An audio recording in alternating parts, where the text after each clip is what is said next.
Ever seen an NFL star make a reporter wish they'd never asked a question? One player's response was so sharp, it turned into an internet sensation overnight.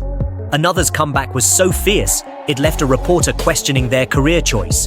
These aren't just post-game interviews. They're legendary showdowns where words hit as hard as tackles. Welcome to the times NFL players absolutely humiliated reporters. And wait till you hear about the time Richard Sherman gave a response so epic that I think the reporter still have nightmares to this day. Let's kick off in Buffalo. Picture this.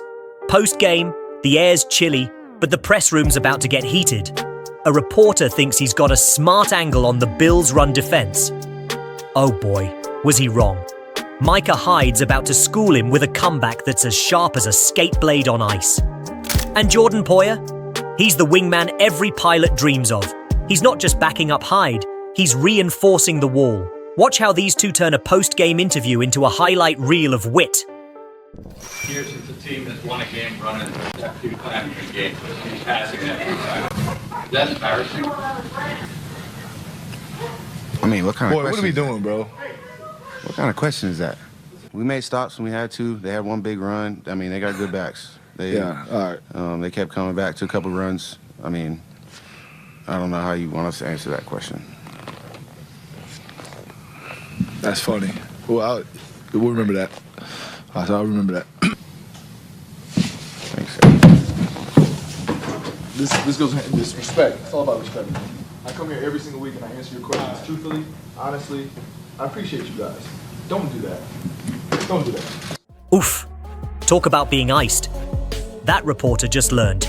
Rule bar 1. Don't mess with the Bills' defense, especially after a grueling game. Alright, let's switch gears to Arizona. It's Monday night, and the Cardinals are licking their wounds after a tough game. Enter Derek Anderson, caught on camera with a grin that's out of place. A reporter jumps in, thinking he's struck gold. Anderson, he's about to go full blitz. This isn't just a smile, it's a story of a player's struggle under the bright lights. Buckle up, because Anderson is about to drop a truth bomb. What were you saying in that instance that you were trying to be positive, that it was funny? And I don't mean it to be sarcastic or pointed, but I mean, that went out on Monday Night Television. A lot of fans are talking about it right now as a big problem with this team. Can you put it in context what was going on at that moment? What Deuce and I talk about is nobody else's business. But why was something funny when you're down 18 points in the fourth quarter? It wasn't funny. I wasn't laughing about anything. The camera showed you laughing. Okay, that's fine. That's fine. Commenting about it. That's fine. That's fine. I'm not laughing about it. You think this is funny? I take this serious. I'm not. Real serious. I put my heart and soul into this every single week. All I'm saying is the camera showed. I'm just telling you right now what I do every single week. Every single week, I put my freaking heart and soul into this. I study my off. I don't go out there and laugh. It's not funny to me. I don't want to go out there and get embarrassed on Monday Night Football in front of everybody. That's why I'm asking you what. I'm telling you right now, we're talking. Deuce and I are talking. What was the context? I'm done. And that, folks, is how you turn a smirk into a statement. Anderson's not just defending his smile, he's putting his heart on the line. Raw, real, and unfiltered. That's the NFL, baby. Back to the Big Apple. Michael Strahan's up against a sneaky media play. He's not just a player, he's a leader, a protector of his team's spirit. Strahan calls out the reporter, demanding a face-to-face. The intensity? Off the charts. I want to see your face when you ask me this question and the way you're going to ask it. I know you're going to ask it in a way that's just more of a division and more of a negative way than what it was. All right, so come here, I want to see your face. Please, part so I can see your face. If you are a responsible journalist and look me in the eye, ask me this question, please. The way that you want to ask it, come here. Look a man in the eye before you try to kill him or make up something. Look him in the eye. Plaxico says you haven't spoken with him about your comments on WFAN. Is that true? I haven't spoken to you about him. Have you spoken with him? I've spoken to Plaxico. I spoke to Plaxico in the team meeting as well. Did you do it before your comments or Plaxico after? Lost us the game? No. You think interception by Eli lost us the game? No. Think a tackle by Kiwanuka lost us the game? No. Is that what I expressed to the team? Yes. Those things didn't lose us the game. But the fact of the matter is we're 6-5. We lost 3 games in a row. What do you want us to do? Put our heads down and go into a corner? We don't do that. We're men. We get back, we practice hard, we prepare to play to win. Don't prepare to come in and have someone who wants to take a comment and try to divide teammates in a way that it just disrupts this team, because we don't have that division here. So if you want to come here with the negative, you're coming to the wrong guy, because I'm not a negative guy. I don't kill my teammates. I'm a man, and I talk to my teammates. So if you're going to talk to me, don't stand in the back behind 10 other people. You come here and you look me in the eye. And when you look me in the eye, you ask me a question in the appropriate manner. If you're going to ask Plexico about something, you ask him in the appropriate way, not the negative way as it seems like I'm attacking my teammate, because I don't do that. There's a reason they call him a giant. Strahn's defense isn't just on the field, it extends to every part of the game, including the media. Next, we're heading to Cincinnati, where Adam Pacman-Jones is about to serve up a reality check. A reporter decides to cross the line with a personal dig. Bad idea. Jones is about to shut it down like he's blocking a pass to the end zone. This is more than just a press room clash. It's a lesson in boundaries. Watch Pac-Man go from zero to hero in record time. Said you were thankful for the organization to have you back. Is there anything you have to show to the fans, you have to prove to the fans, for them to welcome you back this year? There was a lot of people upset with the way things went down in the offseason. Didn't I just tell you don't ask me that? Yeah, but You out the conclusion. Turn around. Go back. Go back that way. Bye. See you. Next question. Okay.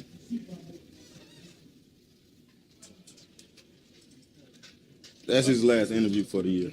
See y'all later. Don't come over here no more for the rest of the year. Jones showing us why he's not just a player on the field, but also in the press room. I think that reporter just got tackled, straight to the point, no beating around the bush. Because that's the Pac-Man way. Now, we're in Carolina. Cam Newton, the man of style and swagger, but sometimes his words speak louder than his wardrobe.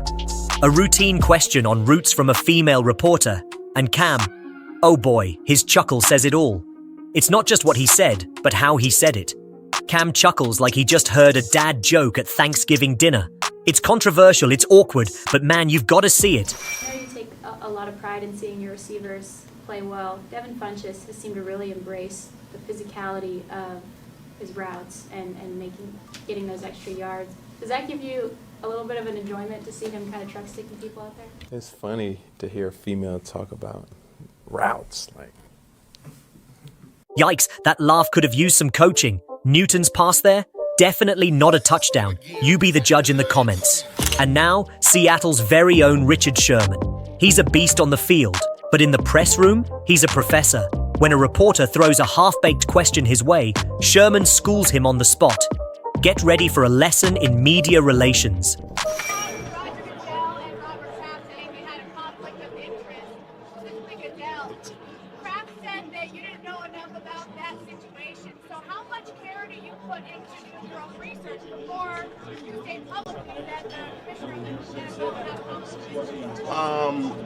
It's not difficult to do your research, but I obviously do. In which way was I incorrect?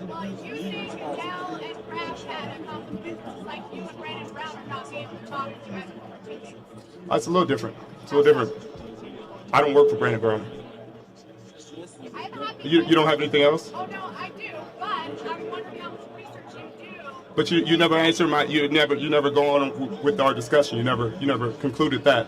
So I don't work for Brandon Brown, so the point is invalid. Well, it's not invalid. The commissioner of the NFL oversees the entire NFL.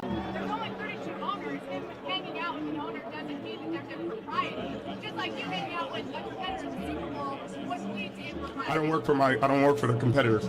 But again, I don't get to impose discipline on the competitors. But you stating that there is a level of impropriety in hanging out isn't accurate. How many other owners have you hung out with? Has he been to their house to take pictures with?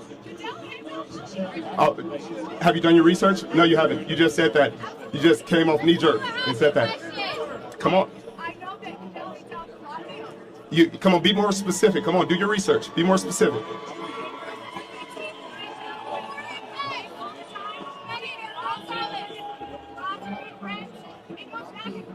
So did all these people defend him in the Ray Rice deal, or was it Robert Kraft? Was it? Come on. Who was the first person to say anything? Who was the first person to call Roger Goodell? Come on, give it to me. Give it to me. You're not doing your research.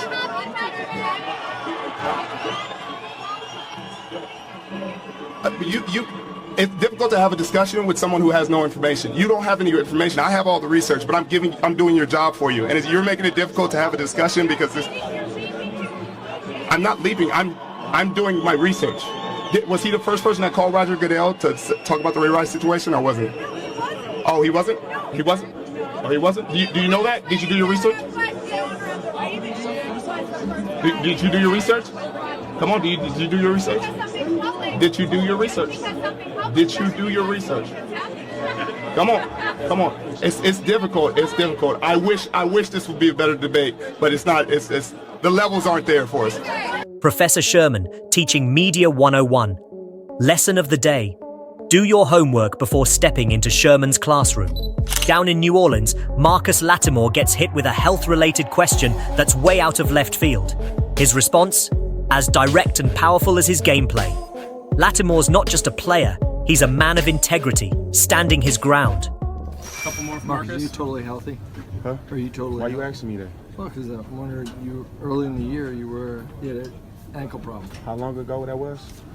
No. See, we asking the question. See, don't get mad at me when I ask you a question. No. See, I'm asking early you. in the year. See, I'm asking you a question now. You feel me?